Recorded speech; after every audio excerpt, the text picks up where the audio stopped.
Hey guys, what's up? Welcome back to my channel, Real Talk Recovery, where we talk about recovery from addiction and I share my life with you. My name is Nicole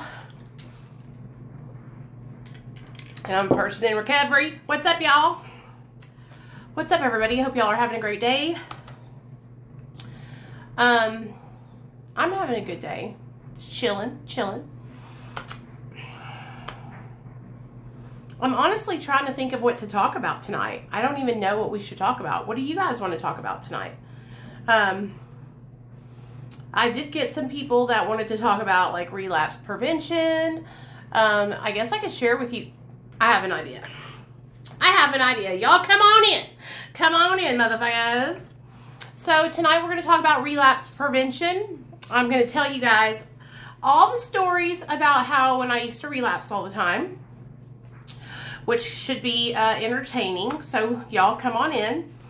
And yeah, so go ahead and greet your friends if y'all don't mind. Share this live stream.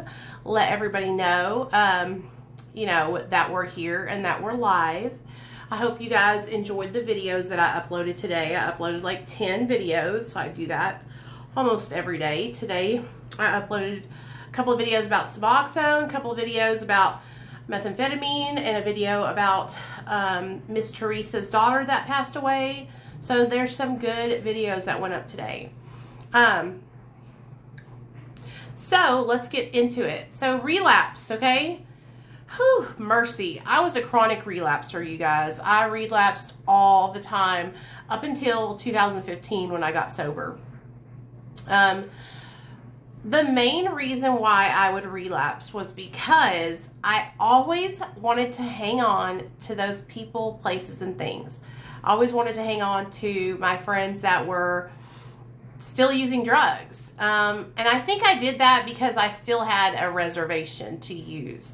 I still thought somehow, some way, I'll be able to use and I won't have negative consequences. Do you know what I'm saying? That's usually the reason why I would get high, is because I was like thinking I could sneak it and nobody would know. Same here, blunts. Everybody had to get cut off. Everybody. But when, you know, the first probably like 5 times I tried to get sober, like I just really couldn't understand. Hey, Kathy, why I was relapsing. I was like, why does this keep happening to me? Because in my mind, I wanted to get sober. Like in that moment when I went to treatment, you know, when I would get in trouble, I wanted to get sober. I just didn't know how to stay sober. And so let me share a couple stories with you guys of times that I have relapsed. So we'll start out number 1. The year was 2005. I went to this treatment center called Quapaw House Incorporated in Hot Springs, Arkansas. I went there because I had gotten addicted to meth and benzos and prescription pain pills. I had made a couple of friends, and me and my best friend Misty, we were strung out on pain pills. I'm talking Norco 10s, I'm talking Oxys, and here's the thing, I hear all you guys calling oxycodone 30 milligrams Percocets. Honey, those are not Percocets. Those are not perks. I don't know why you guys call oxycodone 30 milligram Percocet, because it's not. Percocet are, anyway, they're not perks, okay? I'm having trouble not taking Xanax. Oh, how do I stop craving Xanax? I can't keep having dreams about them too. Hey guys, just so y'all know, I went through the same thing with Xanax. I still have like thoughts of using Xanax, just so you know. And so every time that you think about using Xanax, you need to tell somebody about it. You need to talk to somebody about it. Also, what I want you to do is I want you to start writing down a list of why you should not take Xanax. I want you to write down the pros and the cons of taking bars, okay? And if you do that, then you'll be able to see, okay, you'll be able to see the negative impact that Xanax has on your life. It really does help, you guys. You need to see like that it's not worth it to take Xanax, okay? But I would be lying to you if I didn't think of if I told you that I don't think about taking Xanax sometimes. Whenever I get really stressed out, oh gosh, I can taste them sometimes, that bitter taste. And when I tell story times to you, sometimes it makes me think about it too, because I used to eat bars like they were going out of style, y'all. So I totally understand.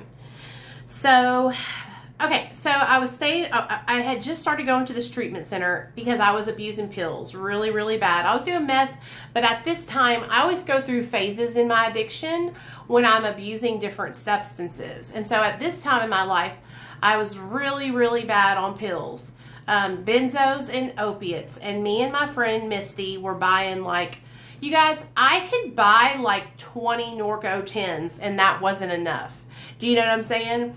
Like, there just wasn't enough pain pills in Arkansas to make me happy. Like, I needed more all the time.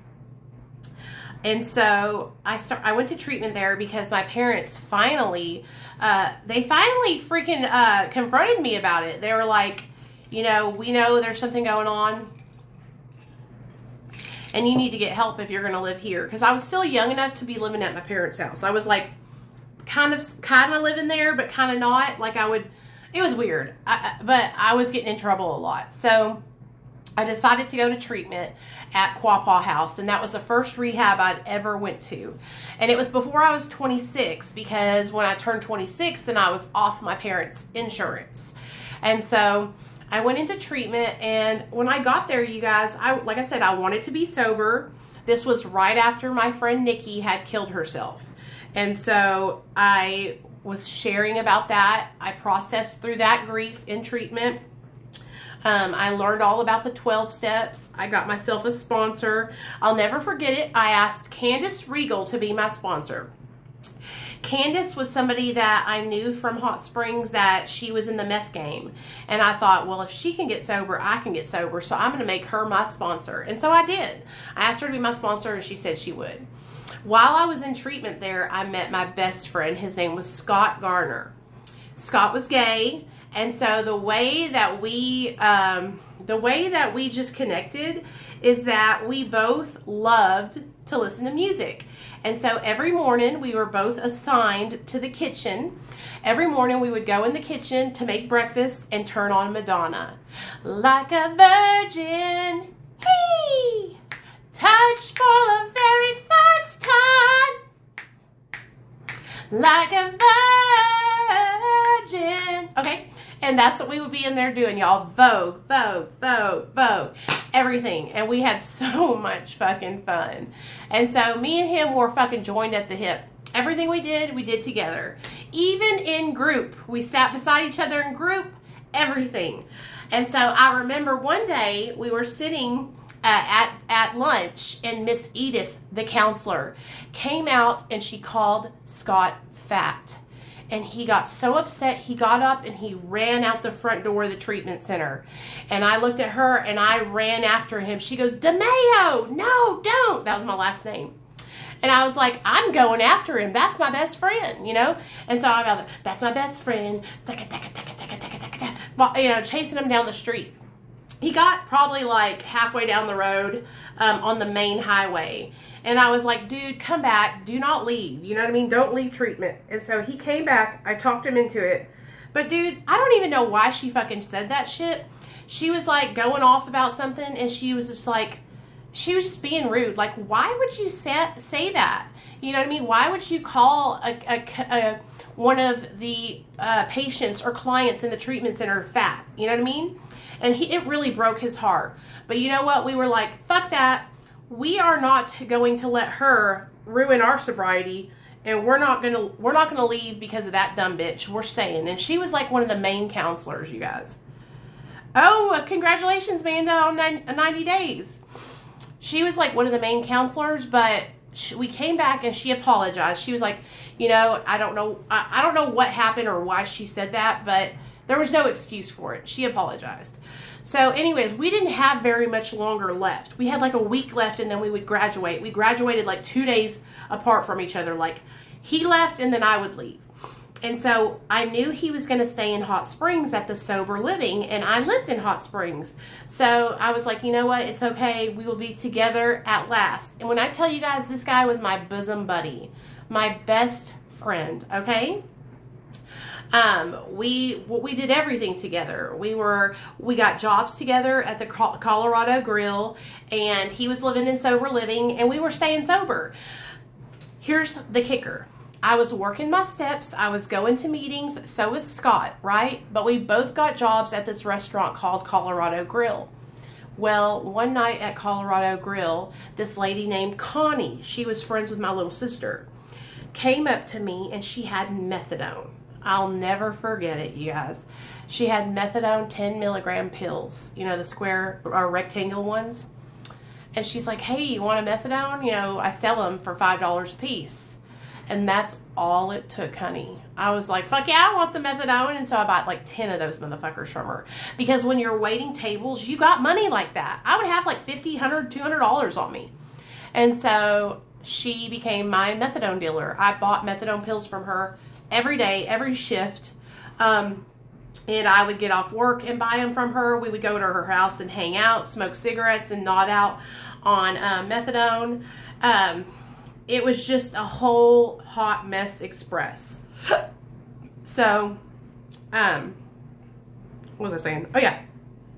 Shortly after I relapsed, so did Scott. But I didn't give him pills. Like, he had relapsed, I think, behind my back already, but he wasn't being honest with me. So when I relapsed, it was like, okay, girl, now we're going to relapse together. And he got kicked out of the Sober Living, and he moved back to Little Rock with his mom.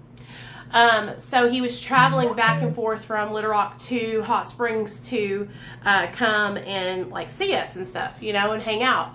And that was the reason why I relapsed the first time. It was like I had no defense, y'all. The moment she offered the methadone, I was like, I'll take it. You know what I mean? Like, I had no defense. Like, I couldn't say no. It was so crazy to me. I'll tell you guys this. I have been sober for almost 6 years.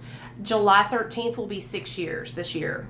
Okay? I have seen Xanax bars. I have held Xanax in my hand, and I did not take it. And so, like, I have come a long way. I have found Xanax in my husband's wallet last year when he relapsed. Honey, and I flushed it down the toilet. Yeah, that's right. I did. I flushed it because I looked at that Xanax and I said, motherfucker, you do not own me. You will not ruin my life. I will not give you the power ever again. Because every single time I took pills, you guys, they took my power from me. Pills owned me. I couldn't make decisions without taking pills. I couldn't take care of my child, dude. I got my son taken away from me because of drugs. And so I didn't ever want to have that happen to me again. Yeah, buddy. You found my skateboard? Your skateboard? Yeah. I know where it's at. It's in the front room. Can you get it for me? It's right there in the front room, right there. Nathaniel, no, it's right there. All you hit, Nathaniel, turn the light on and go over there. The front light on. So I have been put in positions before, and I'll tell y'all another story. Just give me a second. So that was the first time I relapsed out of treatment, right? And I was taking treatment seriously, but I just screwed up, and I couldn't say no. You know, I didn't have the education. I didn't have the support back then. You know, I didn't have the tools. So my husband's addiction was the same as mine, only we got addicted at different times. So when I met my husband, he was already struggling with drug addiction when we met in 2012. But the way his addiction started was he got injured. So when my husband was a teenager, you know, like 15 maybe, 14, he was out with his friends and he jumped off of a cliff into the lake. Wait, are I know what you're talking about. And he broke his rib. Yeah, he broke something in his back. His ribs and his back. Yeah. One rib? Okay. Nate knows the story. And so he was out with his friends cliff jumping, and he hurt himself really, like broke a rib, broke his back, and he had to have. He told me before. That's why that thing sticks out. Yeah. You felt it before. Okay. My husband, when he lays down, he has this it sticks out of his chest. It's really scary, actually. Isn't it? It's a sternum. It sticks out like this, you guys. It's really crazy. I remember the first time that we were ever meeting each other, and we had gotten intimate, and we were laying together, and he was naked with his shirt off, and I was laying on top of him, and it was sticking out, and I touched it, and I was like, "What is that thing?" You know what I mean? You scared me when you actually did that. Sorry. And so, he hurt himself, and that's how he started getting on pain pills. That's how he got a prescription of pain pills. And the moment my husband took pain pills, he literally was like me. My husband has the disease of addiction. And so the moment he took pain pills, he loved the way they made him feel. And I'm telling you guys, my husband has been struggling with addiction to opiates, like I said, since he was 16, younger. And so his addiction to opiates got really bad really quickly. By the time he graduated high school, he was using opiates every single day. Shortly after that, he got married when he was 21, and he was shooting up Dilaudids, he was shooting up morphine, he was just going down through there. And this is way before I ever met him. And so the reason why him and his first wife got divorced was because he was lying to her. He was hiding the fact that he was buying pills, and she was finding them in his truck. And then she cheated on him with his best friend, and they ended up getting divorced. I just got in the air with my skateboard. I seen that. They ended up getting divorced, but his addiction just spiraled out of control after that. He went to a really bad, deep depression. He got fucked. He got fucked during their divorce. She took him for everything he had. And he really went through a hard time because his best friend and her ended up getting married, and he was super fucking depressed. And so when I met him, I think he had dated one other girl, but she had kids and stuff, and that was never going to work out.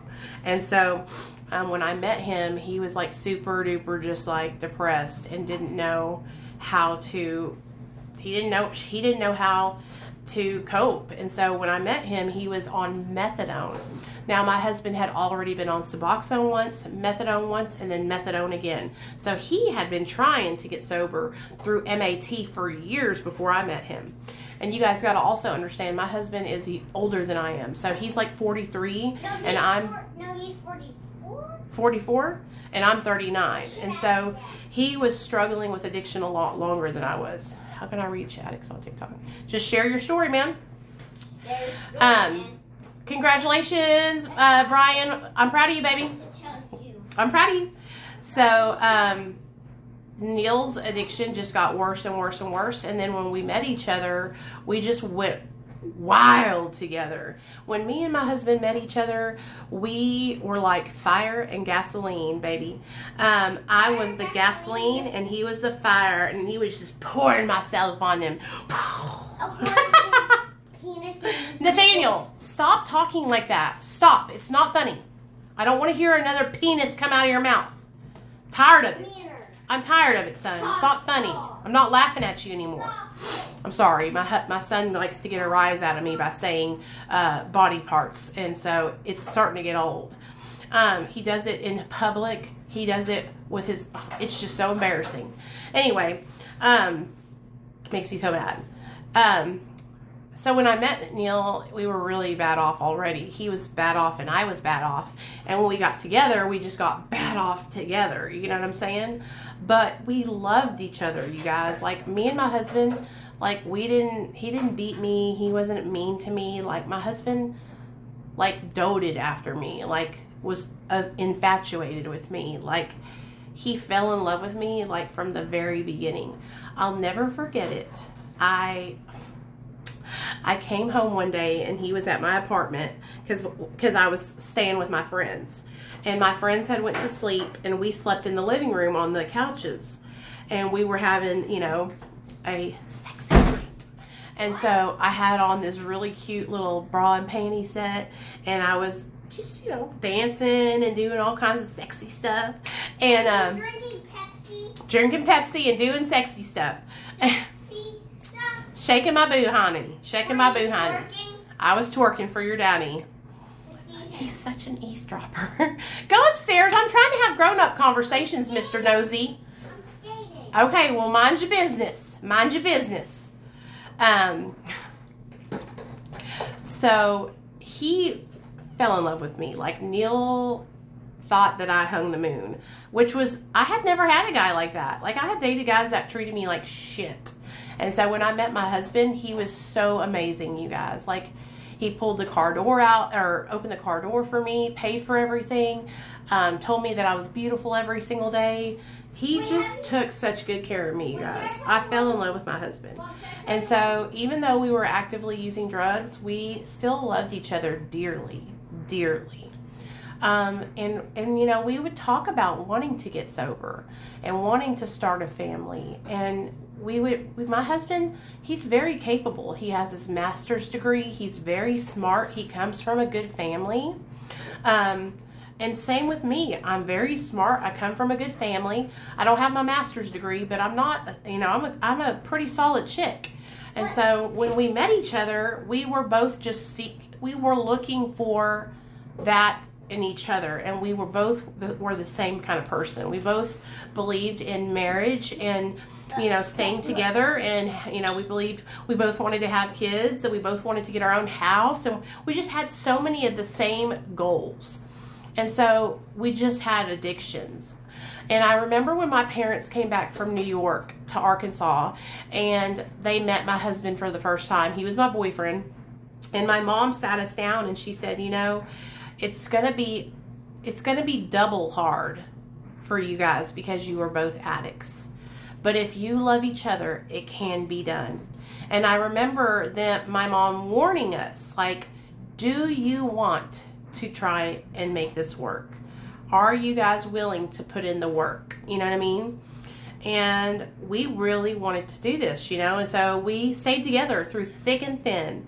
Okay, me and my husband have been through some really hard shit together, okay? We've been through some really, really scary stuff, really bad situations in our active addiction and in sobriety. When we lost our son, that was probably one of the hardest things that we've ever been through together, but we didn't give up, and we fought for our child, and we did it together. We both did it together. You know, what, son? Excuse me, could you, Look at me. Look at me. 7:30 to 8:30 is my time. So what can I do for you? Last question. Can you do one thing and show them? Can you tell me something that I could do on my skateboard, because I don't really know what to do? I want your butt to go take a shower because you are stinking. What could I do on my skateboard? You can do whatever you want, son. No, I want you to tell me. Do a flip kick. A flip kick? Yes. A kick flip? Yes. That's hard. Okay, do the thing where you and then turn in circles. No, I want to do one more thing. Well, why are you asking me to tell you if you already know what you want to do? Well, go do it. I don't know what to do. That's So we went through a lot together, but we loved each other. You know what I mean? He's a good boy. He just bothering me, y'all.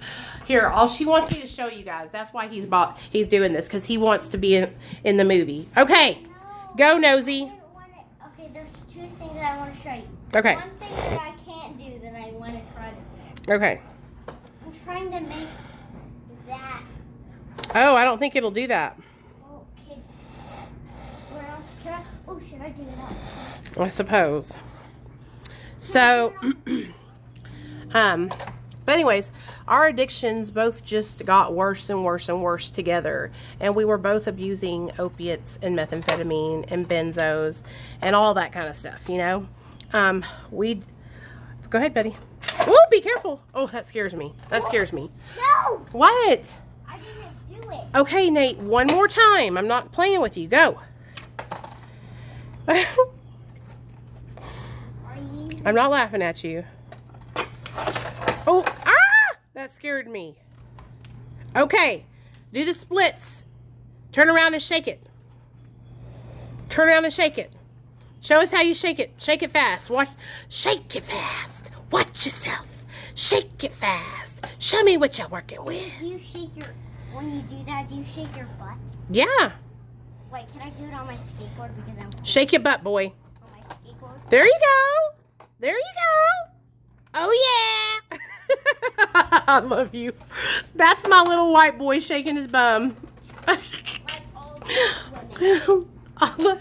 Did you hear him? He said like the black women do. Oh, yes. Yes. Us women of color love to shake our booties. I love you, kid.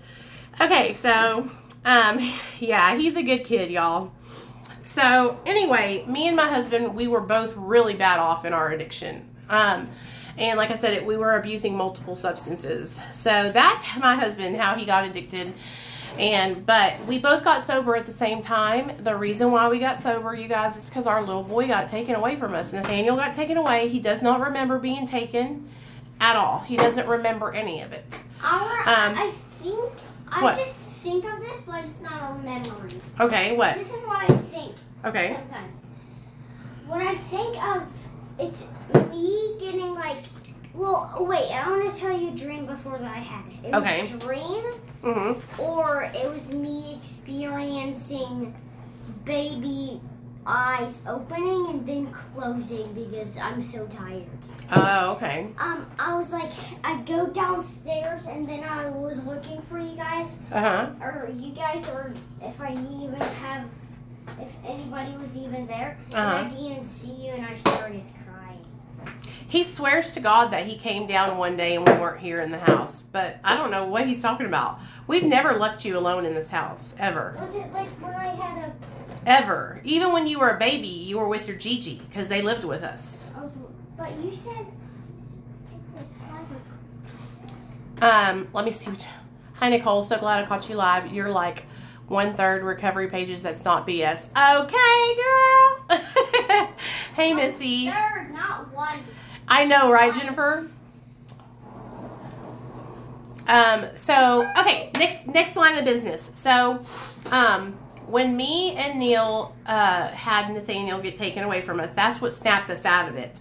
That's what kind of like pulled the wool from our eyes, and that's when we both got sober together. We just needed that extra push to make us change our lives because we had given up on ourselves. Me and my husband, we had lost hope, and we had given up. So that was just what we needed to wake us up, and it did. So now we'll go back to my chronic relapsing, okay? And this is going to help you guys. So if you're sober, you need to get a pen and a piece of paper out, and you need to write down what not to do, because I'm fixing to share with you guys all the things that I did that you shouldn't do, okay? Yeah. Okay. So, okay, so the second time I went to treatment and I relapsed was I went to this place called South Arkansas Substance Abuse, SASA, South Arkansas Substance Abuse, and it was in a city called El Dorado, Arkansas. Basically, the butt crack of Arkansas. Just a nasty town. It's not anything there. It's just like... Does it have turd droplets? Turd droplets everywhere. It's like a turd droplet river. And so this treatment center I went to, I'll never forget it because the owner of the treatment center was a heroin addict. So that stuck out to me because I had never like met a place that was ran by somebody that struggled with addiction, right?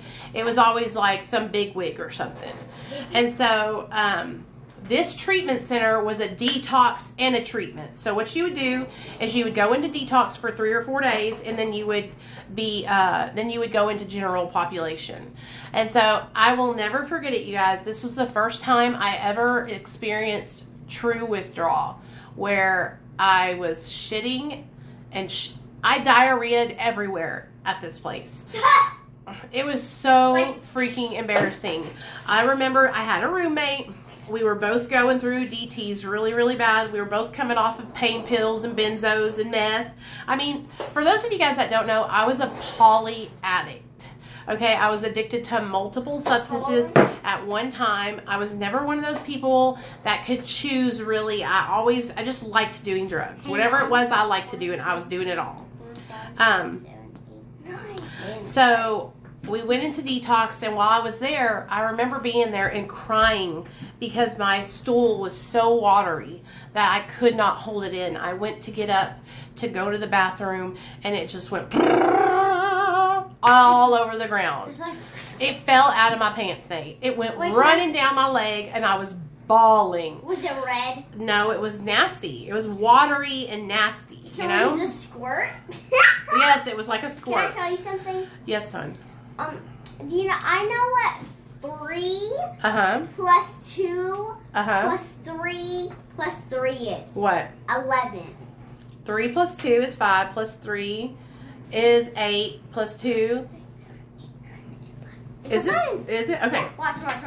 Anyways, listen, I'm busy telling a story. Can I tell you one more thing? No. One more thing. What? Can you, how would you think to turn on a skateboard? I don't know, Nate. Stop. I think I know. I love you. Go take a shower. You're stinky. Go have your daddy put you in the shower, please. So, Daddy's upstairs. Go have him put you in the shower. I love you. Nathaniel, you were playing in the rain today. Now get your butt up there. Back to the story. So, after I made it out of detox, after embarrassing myself and diarrhea shitting everywhere, I went into general population. You guys, I met so many amazing people at this treatment center, but one that stuck out to me in particular was a girl named Elsie. Me and her had became best friends. We would play volleyball together. We would play basketball. We were just always together. Well, one day we were out there playing volleyball, and she fell, and she broke her ankle. And I will never forget it. I picked her up, and we ran inside and called 911, and the ambulance came. But from that day forward, while we were in treatment, I had to shower with her. I had to go through the food line with her. I had everywhere we went, she went, I was there. I had to help her go to the bathroom. Everything, because she had a cast on. She couldn't walk. She had crutches and a cast. And so guess who was? I had to do everything. I had to help her shower, to stand up in the everything. Okay, and so we became really close friends. Thank goodness. I've always been a giver and a helper, so it didn't bother me to help. Really best friends. You know what I mean? Really close. Very close friends, and so. That's what I did the rest of the time I was in treatment. I was basically just tending to her. Well, when it's time for me to graduate, now let me tell you guys about what was going on before I went into this treatment center. So I was working at a restaurant called Rolando's, and I was the assistant manager and head bartender. And so I was making hella cash. Well, as at Rolando's, it's downtown Hot Springs, okay? And probably like a block or two down and across the street was another restaurant that was a nice ass steak restaurant, an expensive steak restaurant, okay, where they have to wear the long black aprons that looks like they're wearing a dress, that kind of, and the tie. Well, there was a boy that worked there named Adam Foringer. I will never forget this guy. In fact, I want to look him up and see if I can find him. I had the biggest crush on this guy, Adam. And I would meet him every day every evening after I would get off of Rolando's. I would go over to that restaurant and wait for him to get done. And then we would go upstairs. To our friend's house because they lived in an apartment above the restaurant, because the man that owned the restaurant had those apartments and rented them out to people that worked for him. And so it was so perfect, y'all. We would go up there and we would drink, we would smoke, we would just kick it all night. And you know how it is when you're waiting tables. Everybody's doing dope, snorting coke, taking pills, drinking alcohol, and that's what we were doing. And so this guy Adam, I had gotten to know him, and I really we started dating. I helped him find an apartment that was probably 2 or 3 miles down the street, and it was also a garage apartment. And we would get off work, we would go over to our friend's house, and then we would go over there to his apartment. And Okay, are we done now? Are we done now? Okay, go take a shower. Every night when we would go up there, we would go to their house, and then we would go to his house and, you know, hook up. He was my boyfriend. And so I really liked this guy. Like, I remember just thinking the world of him. Well, something was not adding up with him. Like, he wasn't being honest with me. And so at night, after we would, you know, do our business, I would fall asleep normally, and I would be so fucking drunk and so fucking high off pills that I would just be like, you know how it is, just out. Well, one night I woke up and he wasn't in the bed with me. And I was like, what the hell? Where is this dude at, right? And so I started looking for him through the apartment. Hey, Adam, calling his name. And I was like, something the fuck is up. And so I walked, hold on, I'm trying to find his name. I want to find his name, you guys. I walked into the living room. I looked outside the window and downstairs, and he was in his van. And I kept seeing this lighter going, and I thought, he's in his van. I thought he was smoking a joint or something. I walked down there, you guys, and he was smoking on the glass dick. He was smoking crack. And I was pissed. I was like, just calling him every name in the book. You're a fucking crackhead. How dare you? I thought you cared about me. All these horrible things, right?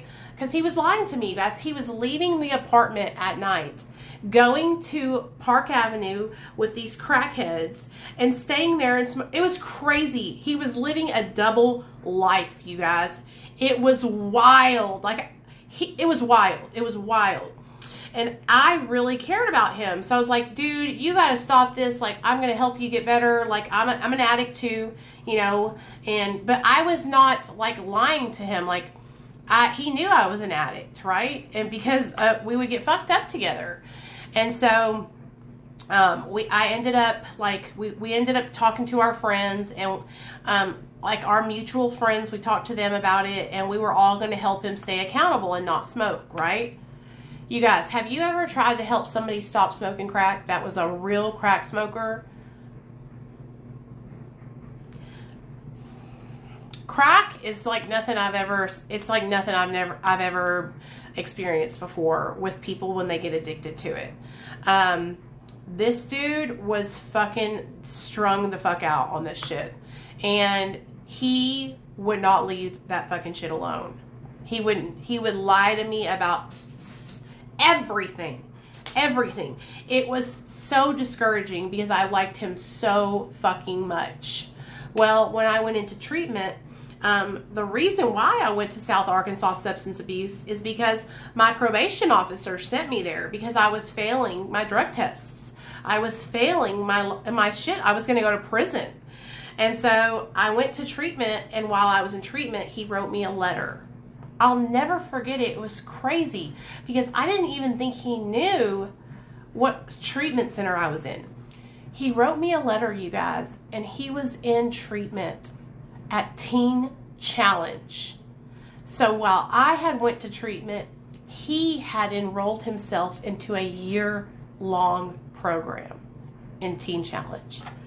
And so when it was time for me to get out of the treatment center, they were asking me, like, Nicole, do you want to stay here and live in El Dorado and you can move into the sober living and yada yada yada. They were going to help me, right?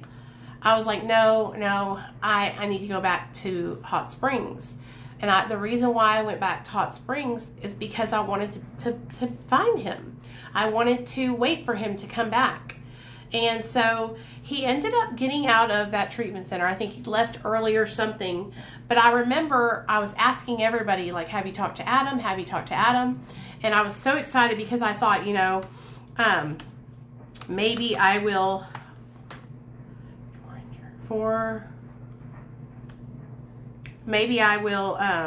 be able to talk to him again, right? You guys, he didn't want to talk to me. He never wanted to talk to me again. And I remember it broke my heart because I really liked that dude, you know. I had helped him pay off his fines. I've always been that kind of girl where I would help people with their fines and fees.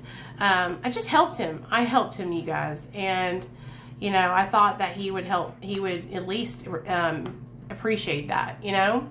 I still cannot find him to this day. Like, I'm looking him up right now. Foreigner. Was it Foreigner? It was Foreigner. I just remember Foreigner, y'all. And I'm trying to find him here on Facebook because, like, I seriously want to find him. Stop it, Onyx. Cállate. I want to find him so bad so I can show you guys pictures of him. But anyway, it was crazy. Like, I never, ever really seen him again after that. And it was crazy because I really thought that, you know, it was wild. I couldn't find him. And he doesn't know, like, my last name now. Like, he probably doesn't even remember me. But I have looked for him and looked for him. And I have been unsuccessful at finding him. But anyways, keep on going. So that treatment center I went into, and I got out, and I thought, you know what? I'm going to stay sober. I'm going to change my life. Oh, I got to let the dogs out. I'm going to change my life. I'm going to go back to Hot Springs. I was on probation, so I needed to stay sober, or else I was going to go to prison. Well, honey, it probably wasn't even 30 days after I got back from treatment and I relapsed. And you want to know why I relapsed? Same situation. People, places, and things, okay? I got out. I went right back to my job, okay? I went right back to my job with all my friends in the bar industry, and that's it. That was it. That's all she wrote. And I ended up going to prison. And I went to prison. I stayed in prison for a year. And when I came out of prison, you guys, ooh, is that him? No, that's not him. When I came out of prison, I stayed sober for like 9 months, and I relapsed after that too. And again, the reason I relapsed that time was because, Oranger. Let me see if I can put it in there, Arkansas.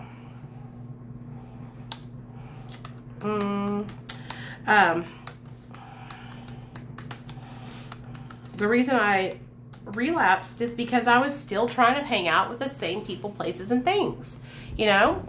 And so now I can stay sober if somebody else is using, which honestly, I am so proud of myself because now, you guys, I don't want to get high, right?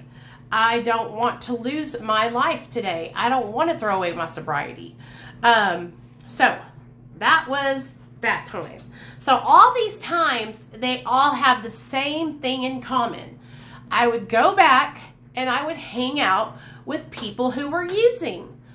Hey, Crystal. Hey, Kim. Or I would get involved and I would be working my ass off and I would surround myself with people that were using, and I would totally overdo it and totally focus only on I would only focus on my job, and I would put my job before my sobriety, and I would always relapse, you guys, always relapse. The last time I relapsed and went back out and didn't come back was okay, so it was the time that I got my 7-day coma. I had been out. I had been getting high on meth and Roxy's, and my friend Joe, y'all know Joe with the one leg, he had had enough. He was like, girl, I can't fucking put up with you. Like, you're fucking always fucked up. I don't know what's going on with you. Like, I can't help you. You know what I mean? And so he was basically disowning me as a friend. And I was really upset about it because, again, this is a guy that I really cared about. I really liked. I thought, you know, that we were going to be together. And we had dated for a really long time. But I let my addiction get the best of me. And I started choosing, you know, to get high on meth and Roxy's over, you know, being a sane woman, a sane person.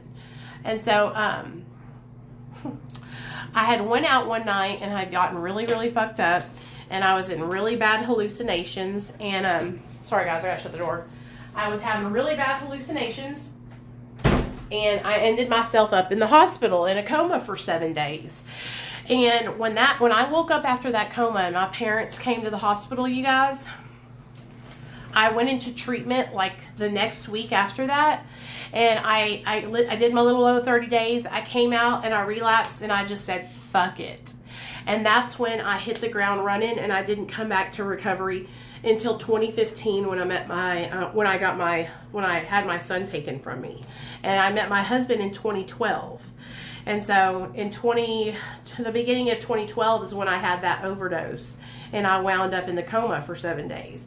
You know, a lot of people don't understand, like, I overdosed probably like 10 times, 20 times. 7 of those times I've wound up myself up in the hospital, okay? And that time where I overdosed and went into the coma was the worst time. Was the time where my mom and dad thought that I wasn't going to come back from it, because I was in a coma. I was in a fucking coma. Okay, I was in a coma. It was really fucking scary, and my parents were there the whole time. My mom said that when she got there, they hadn't bothered to like wipe me down, and so she got a warm washcloth and wiped me down and brushed my hair and prayed over me for the next 7 days until I finally got the strength and woke up. When I woke up, I was just so glad to have my parents there with me. You know, I was so happy that my parents they didn't give up on me, you know. I'm very lucky to be alive. And I know that, you guys. I'm not somebody who just thinks that it's not a big deal. You know what I mean? Like, it's serious to me. I don't want to die. You know, I didn't want to die back then. I wasn't trying to kill myself. I was just struggling with addiction, you know. I was just really, really struggling.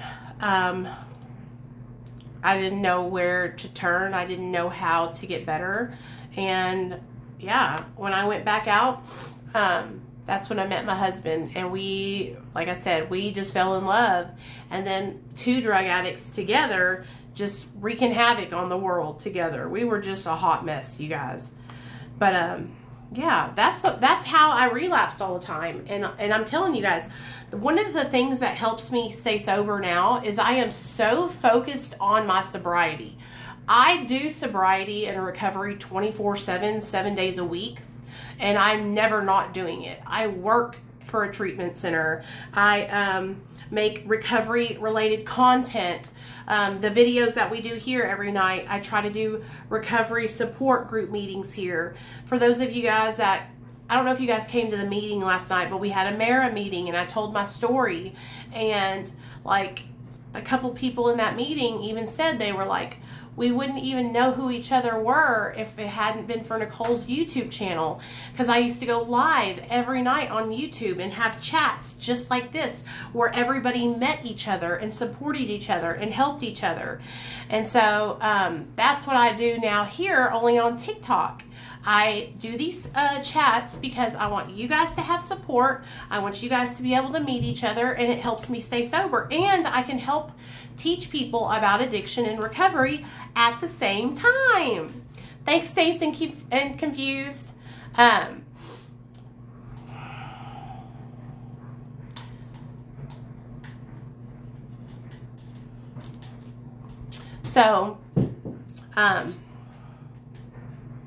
I'm really so grateful to be able to make content and encourage you guys. And you know, when I first started really getting into making videos and building my YouTube and stuff, I got discouraged because I wasn't seeing the same kind of, hey Diana, the same kind of, hey Jay, I see you, baby, I see you. I wasn't seeing the same kind of growth that other people were, that were, you know, doing the same kind of content I was. But you know what? What makes me different, you guys, is that I spend hours and hours and hours of my time sitting here with you guys, talking and sharing and interacting. I could just pop up a video and just leave it and you guys could comment, but like, it means a lot to me to be able to come on here and interact with people, you know? 10 years functioning addict, been a week clean doing it on my own. That's great, Angel. Don't do Molly. That's my thoughts on it, honey. You've helped me so much dealing with drug addiction in my family. You're welcome, baby. I appreciate you. Simon, I can't see your question, hun. It must have not came through because it's not showing up. Good job, Missy. I see you, girl. Yeah. Molly, ecstasy, all that kind of stuff, you guys. It's just like basically souped up methamphetamine or heroin, whichever one. And I don't think you should do any drugs, honestly, you guys. And I know a lot of you that are in here that are asking those kind of questions are young. And so you don't need to do drugs. It will ruin your life. How did I make the changes? That's a great question, Raina. I started making changes, you guys, because I was forced to make changes. When my son got taken away from me, it made me change. What was my drug of choice? Well, if I had to choose just one, it would have been methamphetamine. But I was addicted to multiple substances. I was addicted to methamphetamine and IV oxys and benzodiazepines. But I also shot cocaine. I did a bunch of drugs. But meth, oxys, and benzos were my drugs that I was hardcore addicted to. Yes, you do. Jay and me go way back. He actually has a YouTube channel, you guys, if y'all haven't checked it out. It's called Indie Animal Jay, just like his name here on TikTok. And I actually texted him on Instagram the other night, and I was like, you got to come to TikTok, dude. You're missing out because you can fucking build your platform over here, like having each other in the program and step work sets us free of that. Da, da, da, da, da. Hey, Cece, what's up, girl? You guys, you have to start putting in work. You can't shoot up Xanax. I don't think so, Colin. But I snorted them and ate them. I did shoot cocaine. Yes, I did. Almost popped my heart many, many times. Indie Animal without the J. Sorry about that. Is it hard to stay sober? You know what? It's not hard to stay sober when you're ready to do it. It was hard to stay sober when I wasn't ready. And that's why I struggled going back and forth, back and forth. You guys, there's Angel Mama Teresa. Y'all follow her. I put a video up about her daughter Heidi today. Her daughter overdosed in 2018. So please go follow her, okay? You lost your old channel. What happened?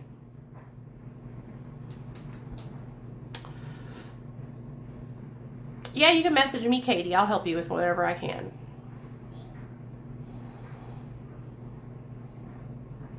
So, Cece, are you going to tell everybody what happened to you? Cece is in here. And Cece, I actually, probably like, what, Cece, 4 months ago, Cece went to treatment. And she'll tell y'all what happened. But she's one of my girls. You know, Raina, it's just like a person, when I say they're not ready or I wasn't ready, what makes them not ready is they still want to use drugs. They still want to get high. They still enjoy the effects produced by drugs and alcohol. And they're not ready to let go of that, you know?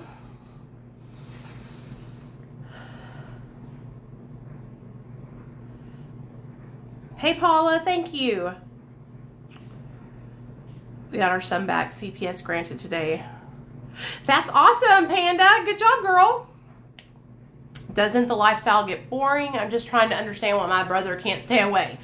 Miss Raina, does the lifestyle get boring, honey? No, there is never a dull moment when you're doing drugs. It is chaotic. It is dramatic. It is a fucking TV show. Let me just share a little bit about how crazy addiction is, okay?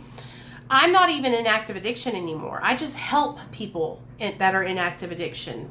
And within the last 2 weeks of my life helping people that struggle with addiction, a very close friend of mine that I had gotten so close to because I was trying to help her passed away last week from an overdose. And then this week her best friend got shot and murdered. Okay?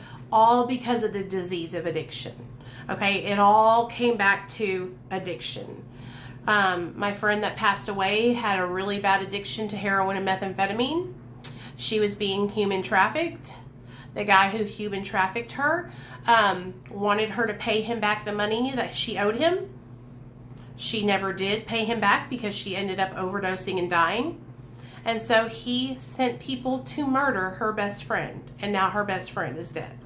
And so that's just in a week and a half of trying to help people that struggle with addiction.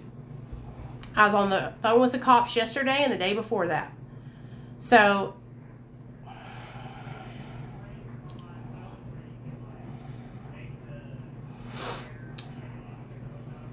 hey Alicia. I mean, it's just sad. It's so sad. Yeah, Blunts. Hannah is passed away. She got murdered. Murdered.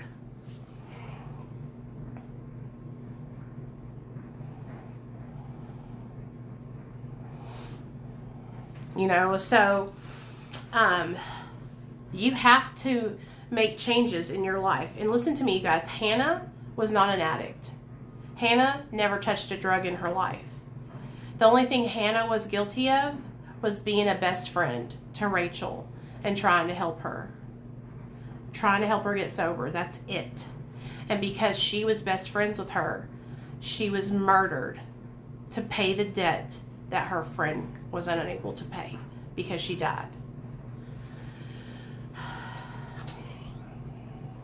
And now, you know, I've been texting her mom and checking on her, and you know, her mom is such a sweetheart. I checked on her again today to make sure she was all right. But now her mom has lost basically both of her daughters because they were best friends. And so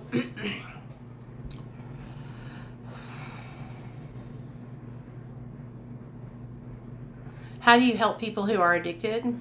Yep, we were just talking to her the other day, Panda, in our live stream. Yes, it happened Monday morning at 6 a.m.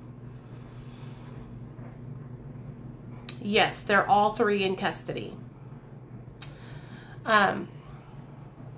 Yeah, that's what happened. It was literally, we were on the live stream Sunday night and then Monday morning. So I'm just telling you guys, like, that is like, addiction is not a joke. And just by trying to help that girl get sober, like, I got drug into that. Her best friend got drug into it. We could have, you know, that could have bled over here to me. I mean, I have to protect myself, you know, and her mom was so kind and so reassuring, you know, and let me know that, because I automatically got scared and I started freaking out, you know, like, oh my God, are they coming here? Are they coming after my family? You know, but it's just because I wanted to help, you know, and that's how dangerous it is in this world now. Yes, they have to want to change. Did I hear your voice on Dr. B over the weekend? You sure did. I'm always on the thing with Dr. B. Always. I was totally in shock. Absolutely. Absolutely. I couldn't even believe it. I was just talking to her Sunday night at midnight. We were on the phone laughing our asses off. You know? No, I'm safe. I'm okay. Thank you. I appreciate you. I was scared. Believe that. Good job, Amber. 4 months. Congratulations. Yeah, you can tell my voice, huh? Yeah, I'm always over there. I help Dr. B actually manage his social media account. So anytime you're on TikTok or Instagram or YouTube or Facebook, most likely you're talking to me if it's in text. So I answer all his stuff for him. And I go up there too, and I share, from my heart whenever we do videos and stuff together. But, the only way I know, you guys, that you can help somebody that is addicted is to encourage them, okay? Is encourage them to make changes, all right? If you have a loved one who is getting high, honestly, like, just asking them, like, are you happy? Is this the life that you want to live? If not, are you ready to make a change? How can I help you make a change if you are ready? A lot of the times when we're in active addiction, we don't want to hear what people have to say because we are ashamed and embarrassed.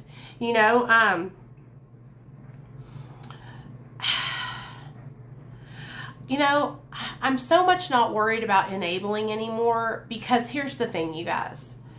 Addiction is a complex disease of the mind, okay? It is so complex that I used to feel like tough love was the way to go, but I've totally changed my mindset since meeting Dr. B and beginning to work with him. Would you kick somebody out that was dying of cancer because they were sick? Would you say, you can't live here, I'm not going to enable you anymore? Would you, not allow your daughter or your son, if they were struggling with schizophrenia or some kind of bipolar disorder, would you not help them? It's like it's so fucked up the way we treat people that struggle with addiction. It's so ass backwards how we are. You know what I mean? It's crazy to me. And so I used to feel the same way. So don't think I'm getting don't think I'm picking on you or anything.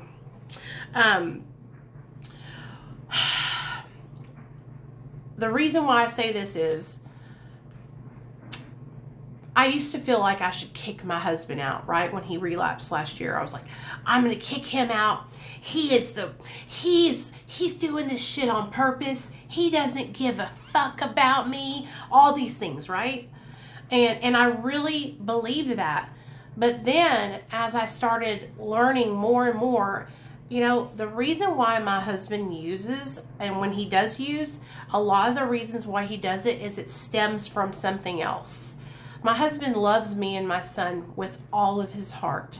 He is the best man I have ever met. Like I said, he pulled the door open for me. He let me get in the car and paid for my meals, just stuff that I had never had a man do for me because I had been treated so bad in my active addiction.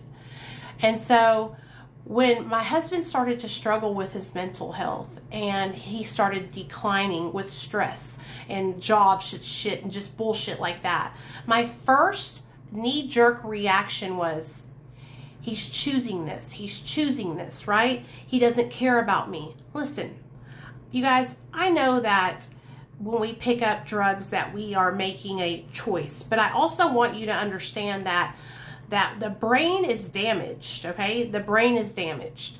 Okay, so when we're going out and we're picking up, a lot of the times we are in obsession mode. Okay, so if we look at addiction like what it is, a mental disease, right? A disease of the mind, like an obsessive compulsive disorder, right? I want you to think about it like that. Then you're obsessively and compulsively thinking about how when you get this substance, it's going to produce relief for you. It's going to give you that sense of, now I can relax, right? And so your mind automatically, like muscle memory, goes back to that. Oh, okay, euphoric recall. I can get this substance. It will give me relief. I will feel better and I'll be okay. And that's when we trick our minds into thinking, I can handle it. I can handle it just to go out and take a couple of Xanaxes. Nobody will know. Do you understand what I'm saying? And so, yes, we go out and we pick up. I'm not saying somebody is taking my hand and making me do it, right? But I want you to understand how the mind plays a huge role in this. It's not just like that cut and dry, okay? And so this is what I believe. I believe when we are working and healing our minds, right? And we are working on positive reinforcement, changing our behaviors, rebuilding the neural pathways that have been broken down because we were in our active addiction and just automatically defaulted to getting high. Okay, so when your default or autopilot thing, right, is just to go out and get high, it's just like putting yourself in cruise control. Okay, that's what it's like. And so when you're used to just going into cruise control all the time and you haven't learned how to do anything but that, when you get sober, then you have to learn how to not do that. Okay, so it's a learning process, learning how to stay sober, right? And so I stopped looking at everything as it was a failure or my husband was just like not caring about me or he didn't love me, right? And it's so complex to me. It's so much more than just like cut and dry, finding God situation. Like I totally believe in finding a higher power and getting connected spiritually, but it's more than that. And at least it was for my husband and I. Like we have really have bad mental health issues, and we just have a hard time mental health wise. And so for some people it is so simple. It is just getting in contact with a power greater than yourself. Easy peasy chicken deasy, right? But I do believe there are extenuating circumstances and there are people that it's not that simple for, and it's more than that. And that's the kind of person I am. You know what I mean? I don't think anybody's gonna boot you. You're fine, Joe. I don't care. Y'all, let Joe be. We agree to disagree. He's fine. But that's how it is. Like for me and Neil, you guys, like I literally would watch him like deteriorate mentally. Do you know what I'm saying? And I would see him going, you know, it's hard. It's sad. I'm so proud of him now that he has turned it around. And this is something that my husband can do. Listen to this shit. It drives me fucking crazy. He can get sober and he can stay sober. He can stay sober for 3 years, never touch a drink or a drug, right? I mean, it's beyond me, right? And then out of nowhere. And so that's why I'm just like, this is why I truly believe that you have got to do work, okay? Whether you are doing work in the steps, whether you are doing work in a mirror or some kind of therapy work, this is why I believe that you have got to constantly do work on yourself. You have to constantly be like healing your brain. Do you understand what I'm saying? And here's the thing for me, like I can't just stop using drugs and not touch them, right? Like I have to be doing some kind of reservations. Yes, that's true. Yes, reservations. I think that also, because I've talked to my husband, I've asked him, I'm like, well, do you still want to get high? And last year when he relapsed, there was a point in our while we were talking, of course he was loaded, and he was like, what if I don't want to be sober anymore? What if I can just do this and be okay?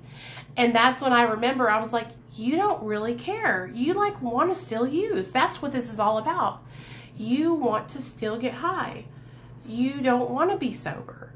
You're basically telling me that, what if I don't want to be sober? And I was like, then you're not going to be a part of my life. It's that simple.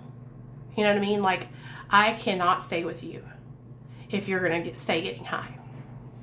You know, and that was a really fucking hard conversation to have, because I never thought that I am so against going out and using drugs. Like, so against it. You know what I mean? Like, I don't ever want to get high ever again.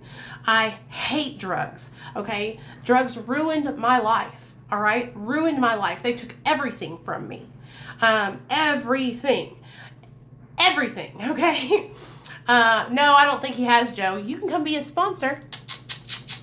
I'll give you his number. That's you know, so that right there literally threw me for a loop. I remember being so devastated, you guys. So devastated. You know, it hurt me It hurt me to hear that maybe we weren't on the same page, because that's how I feel. I feel like I don't ever want to use again because drugs ruined my life. You know, I don't ever want to get my son in that situation where he doesn't have his mom. When my son got taken from me, that was the fucking icing on the cake. I didn't need anything else to happen to make me realize that I can't use drugs ever again. Do you understand what I'm saying? I've gotten to that point where I know without a shadow of a doubt that I can't get high, you know? And I've done so much like work on myself, like with therapy and working this 12 steps of Alcoholics Anonymous and then working the 12 steps of Mara, right? Like these things have helped me to like work on my inside to become a better person, right? And to also learn that I can't use drugs. One of the things why I really realized finally that I couldn't use drugs is because I can't use drugs successfully. Like I can go out and get high today if I want to, but the problem is I can't do it without fucking shit up. And that's why I had to stop doing it. If I could get high without fucking shit up, then I'd probably be still getting high, y'all. I loved getting high. I liked the way drugs made me feel. They felt good. Do y'all hear what I'm saying? But that's the thing, is that I finally realized that I couldn't keep doing it because it was ruining my life. And getting high was hurting my son. And that, you know what I mean? That's all that matters to me. I don't, like, my son is everything to me. I don't care about myself. You know, I care about my son. Like, I don't give a fuck about me when it, in the grand scheme of things. It's about my son, you know? And so, addiction for me is so complex and has so many different things playing, you know, that contribute to what I have been in my addiction, you know? Drugs made me feel good and they gave me relief for a really fucking long time. And then what happened was they started fucking me. Okay? Drugs started bending me over and fucking me with no lube. That's when I started having to steal. That's when I started having to use myself to get, use my body to get drugs for free. Okay, Joe, yeah, anytime you want to do that, just let me know. I'd love to do it with you, man. Anytime. That's when it got bad, because when it was okay, I was okay. When I was using drugs and I was still having a good time, you know what I'm saying? But it's like, and that happens, I think, I don't know if it happened for you guys, but I don't know. Am I reading your comment wrong, Angelica? It says, you used to be pretty. Can you explain to me what you mean? Yes, that's what it was like, Moves Like Jagger. It always comes to an end. And that's what happened to me, is that it got to a point where I had been using for so long, and then I was doing all these things that I said I would never do. I said I would never use my body to get drugs. I said I would never lie. I said I never would cheat. I said I would never steal from my family. I said I never steal from other people. I said I would never shoot up, you know, and all these things that I said I would never do, I ended up doing. And so that's when things really changed for me, and I started to like get to feel the consequences and the results of my addiction. It was so depressing, you know. There is a recovery model that teaches you the phases of addiction. And you know what? I feel like, yeah, there's definitely, I call them stages, I say stages. In fact, what I've talked to with a couple people is that there's levels to this shit, okay? And they talk about it in the Big Book of Alcoholics Anonymous. They talk about how there's 3 different kinds of drinkers, okay? And this can be applied to addicts too. There's like binge drinkers or binge addicts who binge use. There's moderate drinkers or moderate addicts who moderately use, like, I guess just like maybe like in small amounts or something. And then there's real addicts and real alcoholics who, when they take drugs and alcohol into their body, they lose control. You know what I mean? moves like Jagger. Don't be disrespectful now, or I'm going to have to kick your little young ass out of here. And so, but here's the thing, you guys, like, I don't think a lot of people here on TikTok, at least, read about, you know, read from these books like a lot of us do, you know. But yeah, drugs and alcohol, they ruined my life, or they ruled my life for a really long time. I'll be 40 in March, Chase Deals. And so I think we're all young and beautiful. And I was like, I guess I read people's comments wrong, and I'm like, I think I look beautiful today. I think I look very good today. What do y'all think? I think my makeup looks fire. In fact, I've seen a couple of y'all comment and say that, so thank you. Good, Micah, I'm proud of you. Yes, I do. Okay, I'll suggest y'all some books. So I love the Big Book of Alcoholics Anonymous, even though like I was more of an addict than I was an alcoholic. I'm an alcoholic too, but this book is really important, I feel like. Then I like this Codependent No More book. And then the book by Russell Brand, Recovery, Freedom from Our Addictions, and then the 12 Steps and the 12 Traditions. But that's only if you like 12-step stuff. If you don't like 12-step stuff, I'm sure there's other books. I have this one, thank you guys. This book right here is about preventing relapse, addiction recovery workbook. And so, yeah, there's a lot of different stuff. And these are all going to help you in your recovery in some stage, right? Oh. Thanks, Missy.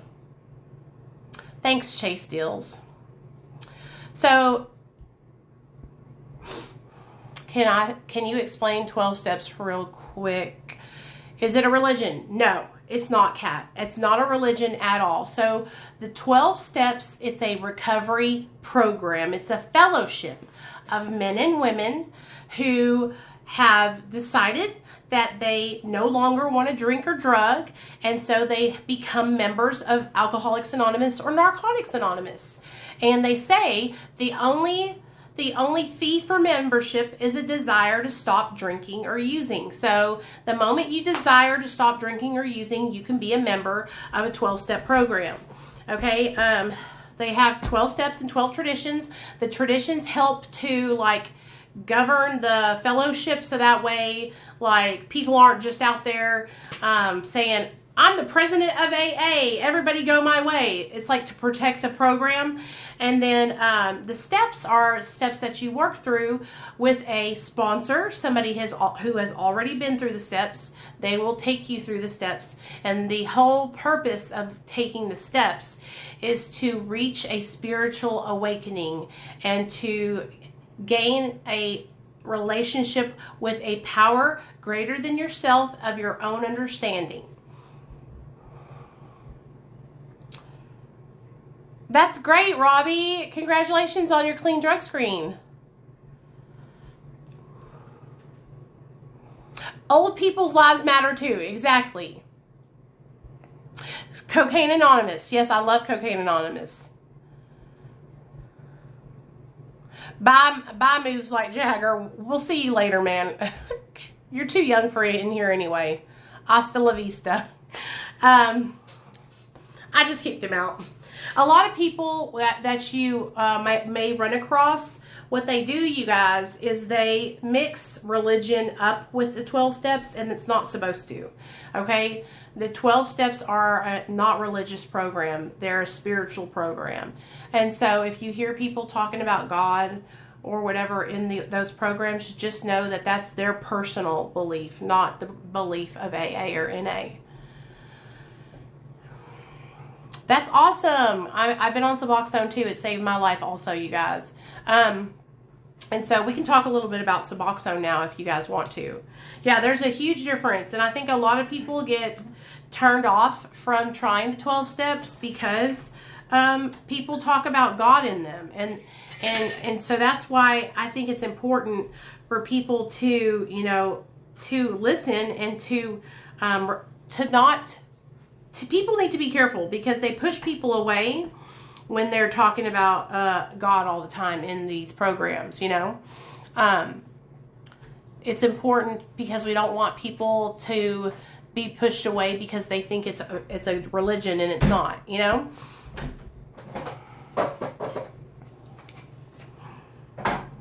Good, Kat. Yeah, I think you... And Kat, you know what I also do? I do another program called MARA. And it's called Medication Assisted Recovery Anonymous. Yeah, we're talking about Suboxone now. Yeah, Joe left the chat. He doesn't bother me because we have an understanding. He doesn't disrespect my sobriety. And...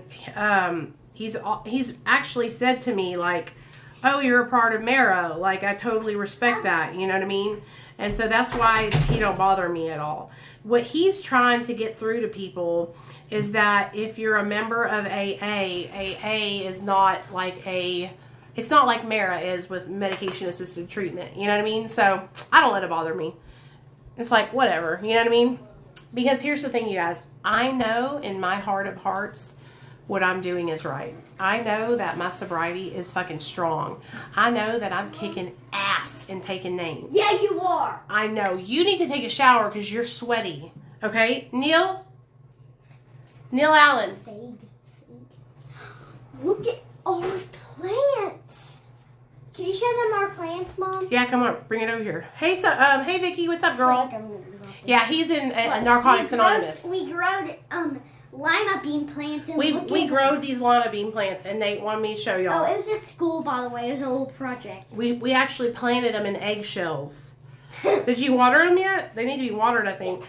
Can I water? I have water. And you need to take a shower, okay? No, he ain't. You know, he'd just be doing his own thing. That's my boy. That's my boy. I will tell him he's going to come back downstairs, so I'll tell him it'll make his day that y'all love his plant. So if y'all have any questions about anything, you know, feel free to ask. Not all of it, just a little bit in each one. Where's your daddy at? Are they damp? I think so. Hey, they all said that they love your plant and they want you to come over here and tell them about what y'all did to do this plant. What? Oh, come on, present it to them. Come over here and present it. Right here. We did. Sit down. Okay, first thing, she gave us a... Come over here. Closer to me. A books. She gave us a little, like, project book about seeds, and then we like put day 2, what it looks like, day 1, day 3, day 4, day 5, day 6, all those days. And then we put them. We got a bag, and then we put a damp paper towel in there, and then we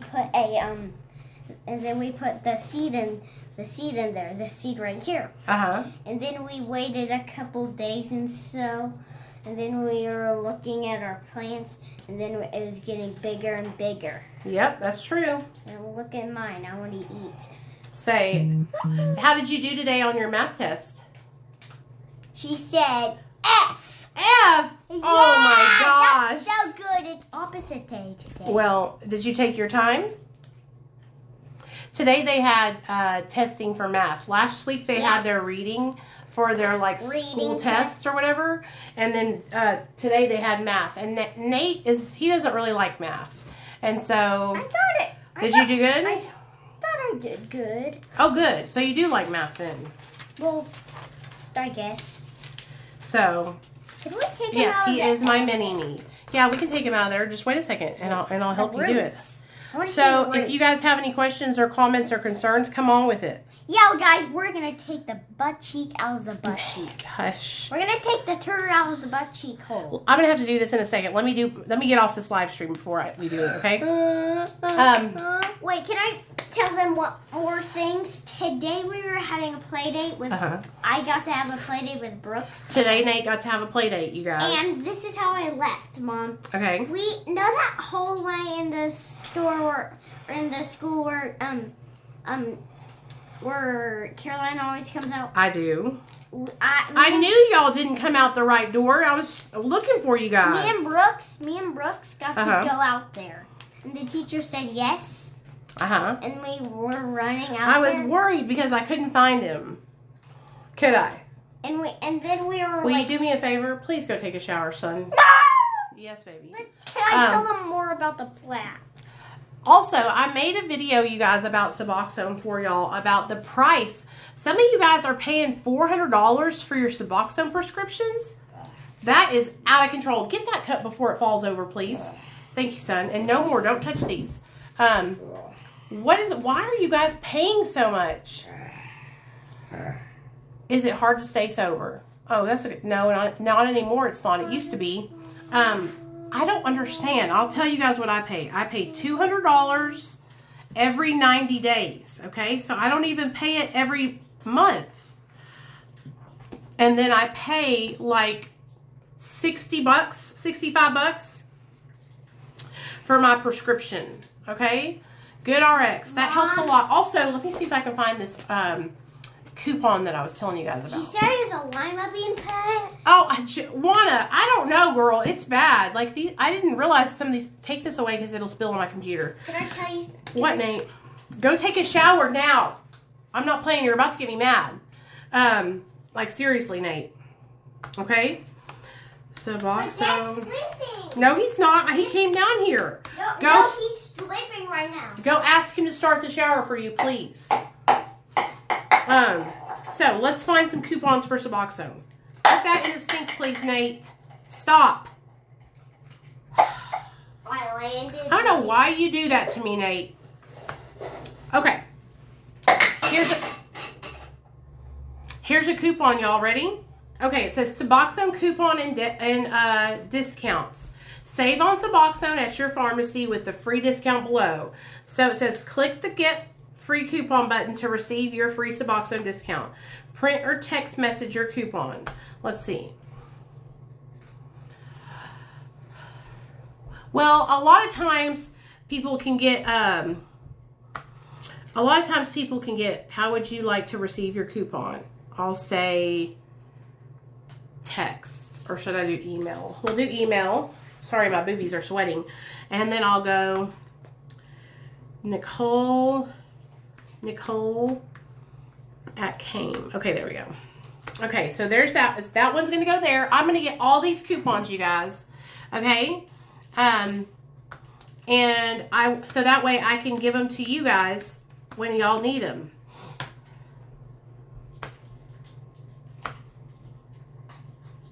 Okay. So there's that one. What y'all got? Talk to me. GoodRx is good. My husband uses it. I saved him $46. That's great. That's great. So that's that one. Then we got GoodRx. Pay no more than, let's see this one. Well, I'm going to tell you guys this. Here's the manufacturer's coupon. Okay, it says Suboxone manufacturer offer. Manufacturer coupon 2021. Eligible patients can save on Suboxone film prescriptions with a printable savings card. Patients not using insurance may save more than $170. Okay, it says, here it is. Free discount drug coupon. Okay.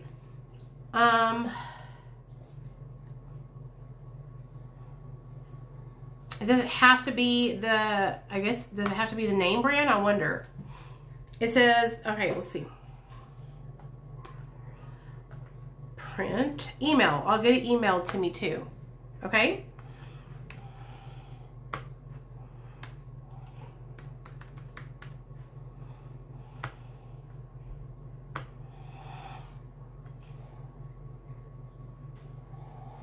Yeah, Carrie, I saw it. I actually made a video about it. And I was talking to everybody about it today. The only thing I'm concerned about that is, listen to this, y'all.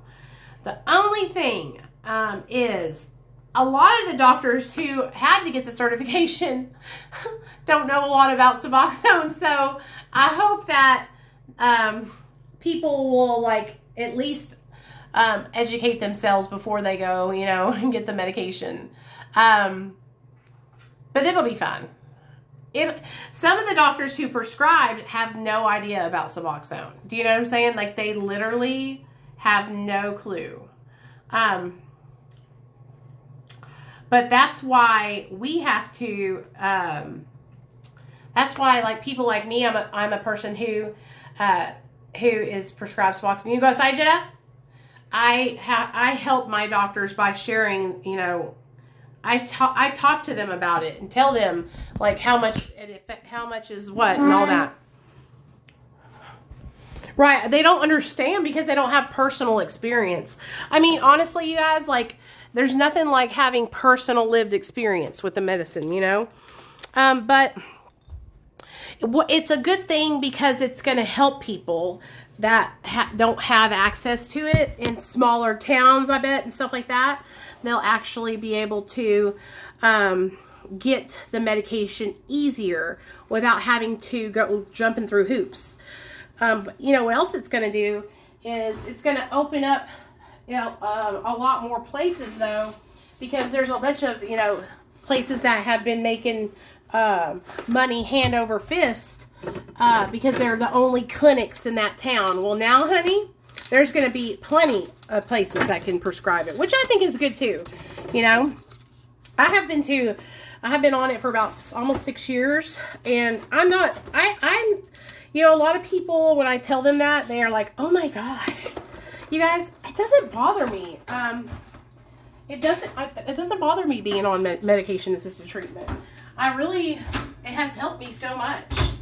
And so, you know, there was this one girl making videos about me, little bitch, kind of talking shit about me because I'm on Suboxone, but it's like, it saved my life. I'm not mad at Suboxone, you know? And I don't understand when people, like, get mad at it, you know?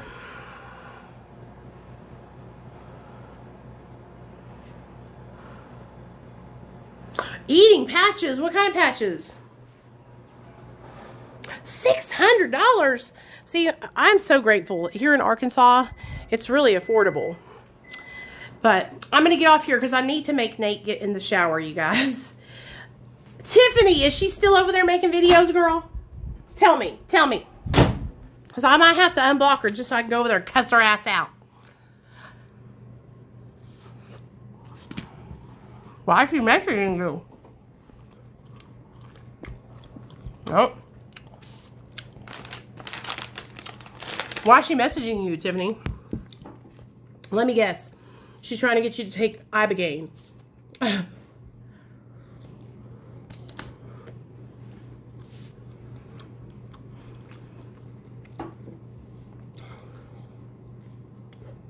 I don't know her screen name, but I knew it. I knew it.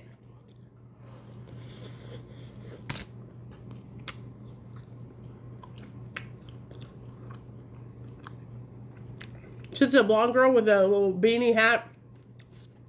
Her name's like, screen name's like ADMOIRA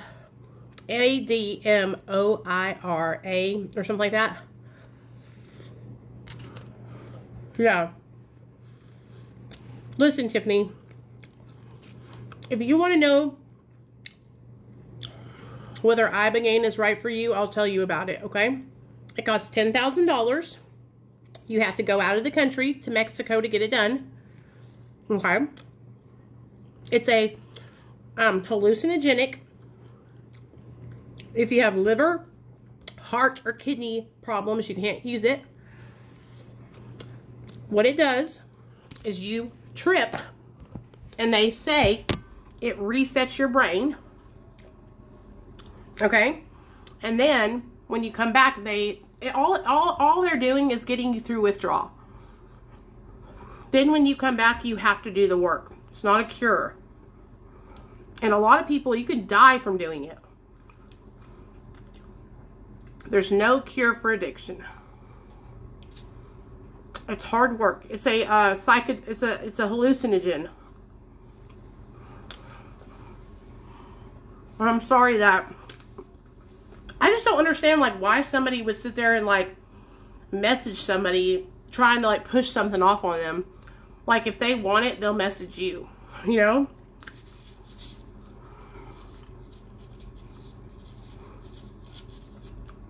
That would be like me messaging people being like, do you want to get on Suboxone? Do you want to get on Suboxone? I let people come to me.